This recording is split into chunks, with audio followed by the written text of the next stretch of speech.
Happy New Year 2024. What an exciting year ahead of us. Welcome to the Shifter podcast. Everybody, tonight we have the one, the legend, the host of Cosmic Disclosure, and a very dear friend of mine, Emery Smith, is with us. Hi, Emery. Hello, Tim. Hello, everyone. Thanks for having me.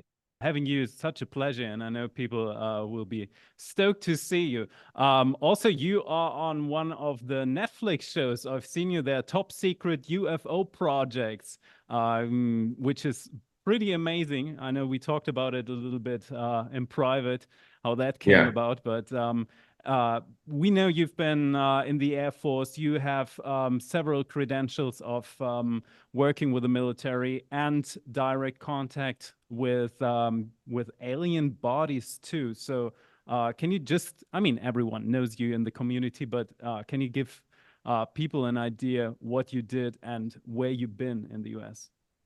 yeah, sure.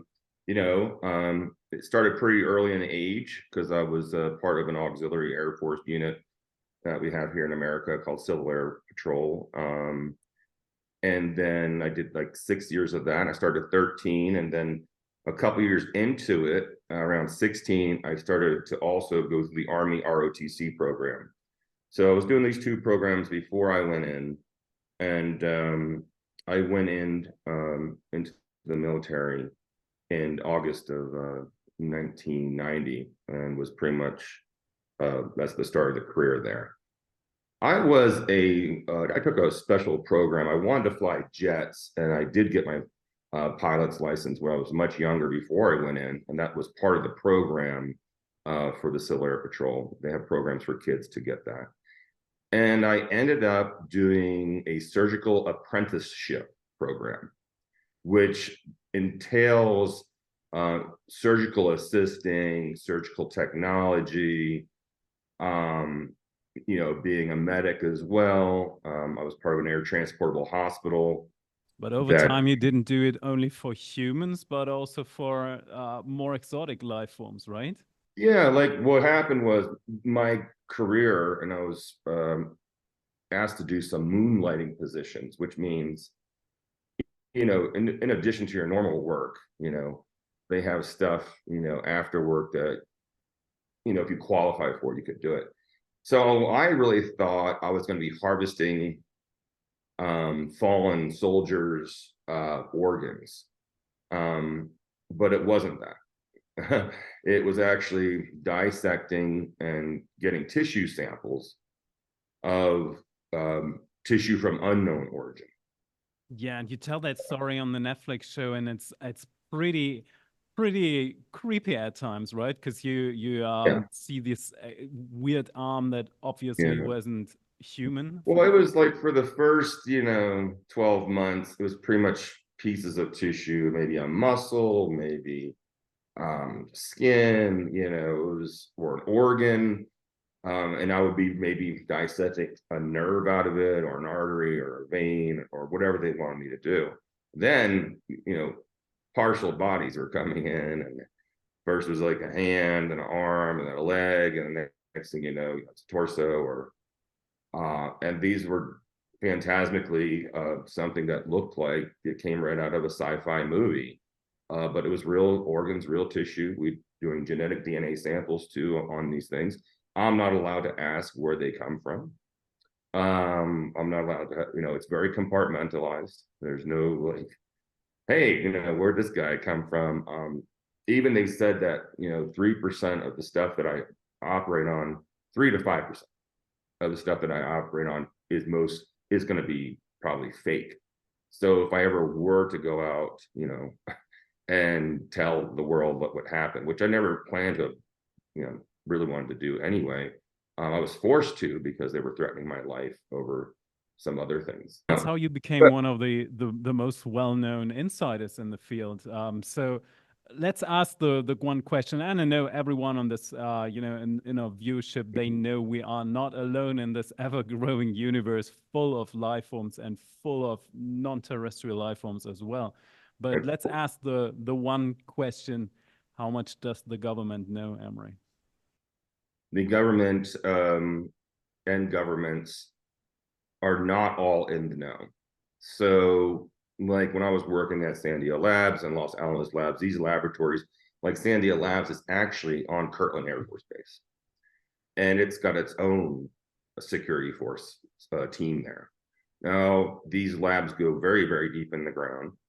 And there's many classified projects going on, in these underground facilities where major corporations would come in and lease out, huge areas and conduct their own, scientific test privately and very secured because they have their own security. And believe it or not, that's on an Air Force base already, and they have that security. So when they don't want to do some top secret stuff, they do. What I'm getting at is a lot of these big corporations were, since they couldn't really trust our own government and what was going on with politics and stuff, we would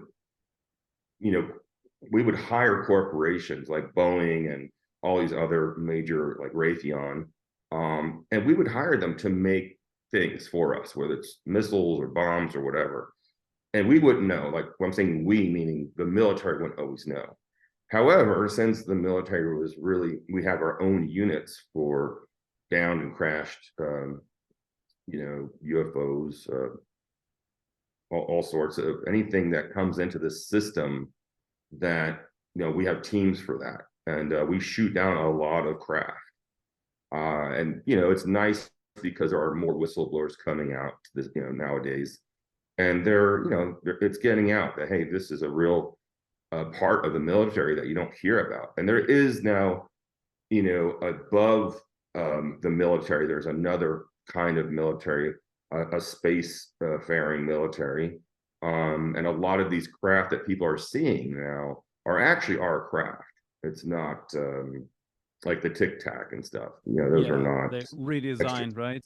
And that was Yeah, something that I found always kind of curious because I met with CIA people in the US and different other people, you and Dodie and other guys too. And the interesting and even common knowledge is, is on the mainstream news. There are objects in the sky, and we know that something is going on, and more people know that, okay, there are aliens or non-terrestrial life forms. But if you talk to some of these CIA guys, they will tell you, yeah, we know it, and there are like 7. We know there are 7 species out there.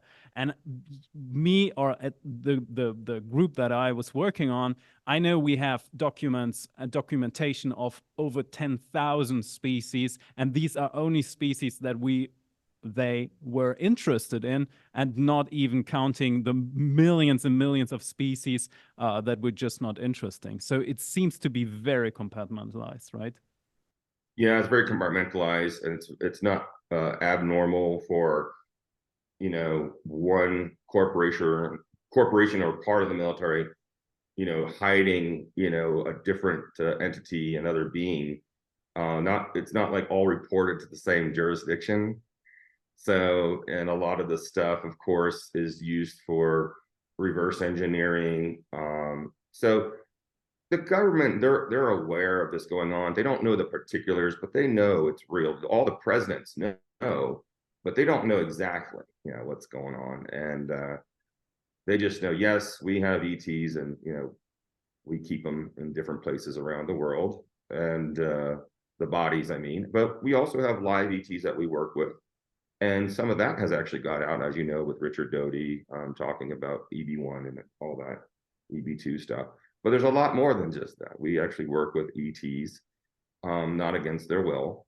A lot of them, once they come here, they do choose to stay to help us. And many of them look like us. I mean, they're not too far off. They might have a little bit more cartilage in the ears or the nose. Maybe their skull's a little bit shaped. It's really hard to distinguish if you are really just in a group or walking in the streets of New York, let's say. We have a little game we play when we walk in the streets of New York, because there's just so many ETs there. When I was there with a group of scientists recently, so we'll be walking, we'll spot them. We'll spot this person, this being, walking, and then we kind of like get usually behind them, maybe 10 yards or 10 meters, and we'll say in our minds, we'll say, we know who you are, we can see you, don't turn around. So whoever in the crowd starts turning around, That's a good game. That's a good it's game. so much fun. It's hilarious. They are very receptive. It's all through telepathy. Yeah, A absolutely. I lot of think my what work. people really need to understand is that humans, Terran humans, are not the only humans there are. So there's a lot of disclosure happening, and I think even like normstream people get that from the news that, you know, the Mexican Parliament, the Pentagon, people coming forward, more and more whistleblowers like David Grosh. We had big newspapers, Le Parisien, for example, talking about it. So there's something happening, and people in the community want to know, and they deserve to know what's happening. Luckily, we also have a workshop going on Sunday, so everyone Yeah, that'll be who's fun. interested in that, right, Emery? Oh, absolutely. Yeah, you and I are gonna get on the big screen here, and it's gonna be 11 a.m. Pacific Coast time, and that would make it 7 p.m. your time in Yeah, where I you're think at. it's 7 p.m. European time, but I also put the link down below. So Yeah, just check out the link, emerysmith.co. And there's only a limited amount of spots for the live presentation. Be sure to be there with us live when we do it, because we're going to have a lot of fun. We planned a lot of stuff for you guys. And, I know a lot of Tim's followers too are part of my family too. So I'm really excited to work with you. yeah, absolutely, and it's a very intimate situation to meet, you know, the staff, the people that you know from Cosmic Disclosure, and also it's very relevant too. So it's not only about fun. So something recently happened to you, and I'm happy if you just can tell us a few things about what happened to you. Yeah. Well, everyone knows, when you in the United States of America, we have a thing called a draft law, a draft. And around Thanksgiving, right before Thanksgiving in November, my phone started blowing up, and it was the Air Force. And I know, Tim, I played for you one of those messages earlier today, Would you be and able it's to really play it scary. for the people in the podcast too?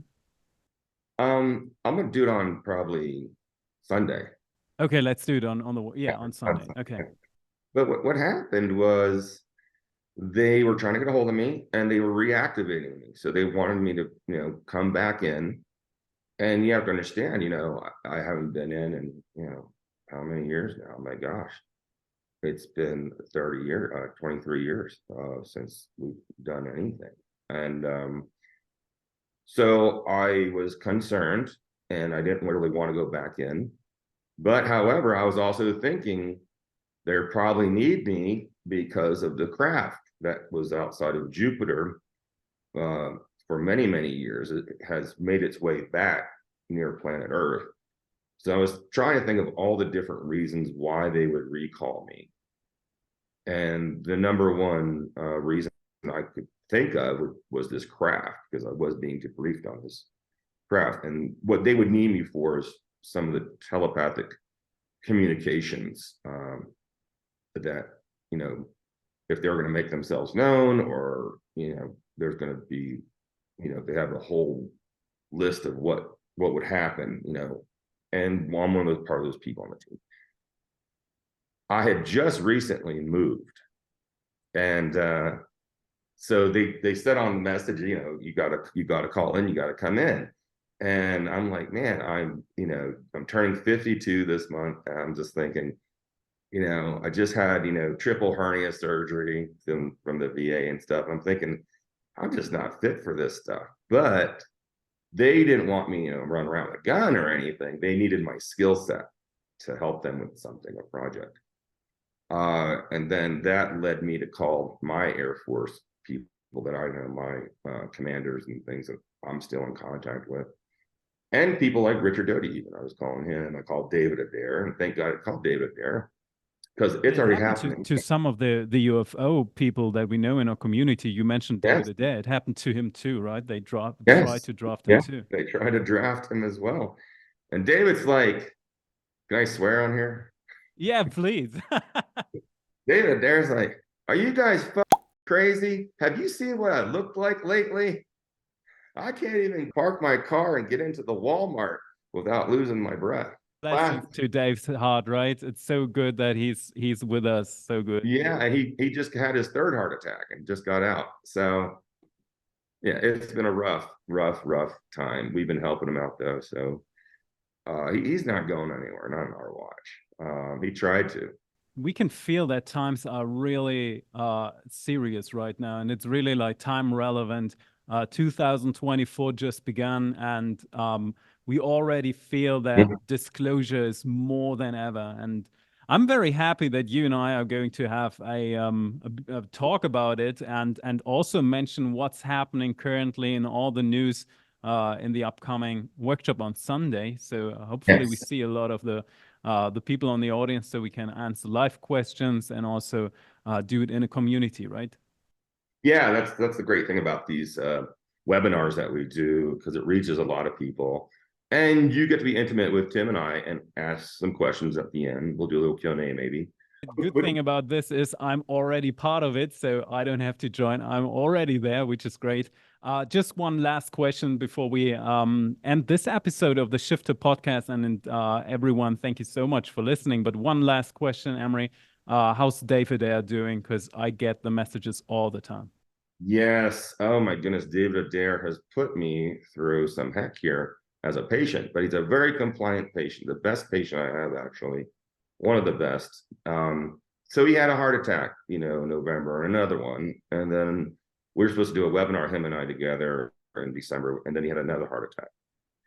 So I remember him calling me the first time saying, Emery, I'm having a heart attack and they're taking, I'm in the ambulance and they're, it's pretty serious.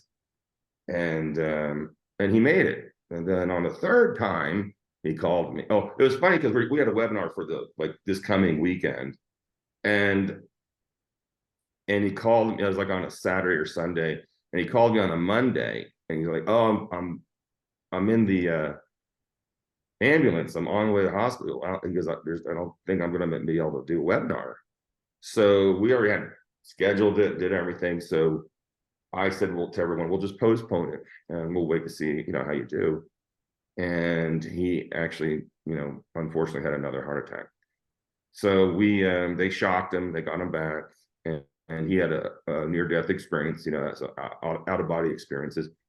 And now he's back home, and we're doing nonlinear system frequency healing on him, and he's doing great, and he wants to stay around, and he looks so much better now. He's got, like, I don't know, 5, 6 stents in, so he's got all this new energy, and so he's doing really well. It was a big scare.